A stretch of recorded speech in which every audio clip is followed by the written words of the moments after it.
1 மினிட்ல கார சட்னியா என்னங்க சொல்கிறீங்க அப்படின்னு தானே பார்க்குறீங்க. நம்ப முடியலையா? வாங்க வீடியோக்குள்ளே போய் பார்க்கலாம். ஒரு மிக்ஸி ஜார் எடுத்துக்கோங்க. ஒரு கைப்பிடி அளவுக்கு பூண்டு, அதாவது பூண்டெல்லாம் தோல்லாம் உரிக்க தேவையில்லைங்க. ரொம்ப நேரம் ஆகிடும்ல. 1 மினிட் சட்னியில் 4 பழுத்த தக்காளியாக சேர்த்துக்கலாம். கூடவே மிளகாய் தூள் காரத்துக்கு இருக்க சேர்த்துக்கோங்க. கொஞ்சம் காரமாக சேர்த்துக்கோங்க. கார சட்னி டேஸ்ட்டு தான் அடி தூளாக இருக்கும். ஒரு குட்டி சைஸில் புளி சேர்த்துக்கலாம். இது கூடவே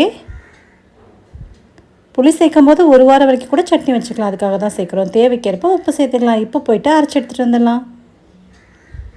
அவ்வளோதான், அரைச்சாச்சு. 1 மினிட் இன்னும் ஆகலைல்ல. இப்போ நம்புறீங்களா? அப்படியே எடுத்து சாப்பிட்டாலும் டேஸ்ட்டு சூப்பராக இருக்கும். இது கூட ஒரு தாளிப்பு கொடுத்தா இன்னும் எம்மையாக இருக்குங்க. வாங்க தாளிச்சிடலாம். நல்லெண்ணெய் சேர்த்துக்கோங்க, நல்லா தாராளமாக. கூடவே கடுகு உளுந்து பருப்பு சேர்த்துக்கலாம். கூடவே கருவேப்பிலையும் சேர்த்துக்கலாம். கடுகு வெடிச்சக்கப்புறம் 2யும் சேர்த்து அப்படியே சட்னியில் கொட்டிட்டு இட்லி தோசை கூட வச்சு சாப்பிட்டா சூப்பருங்க. அடி தூளாக இருக்கும். சொர்க்கமே என்றாலும் அப்படின்ற மாதிரி இருக்குங்க. கண்டிப்பாக ட்ரை பண்ணி பாருங்கள். தேங்க்யூ, பாய்.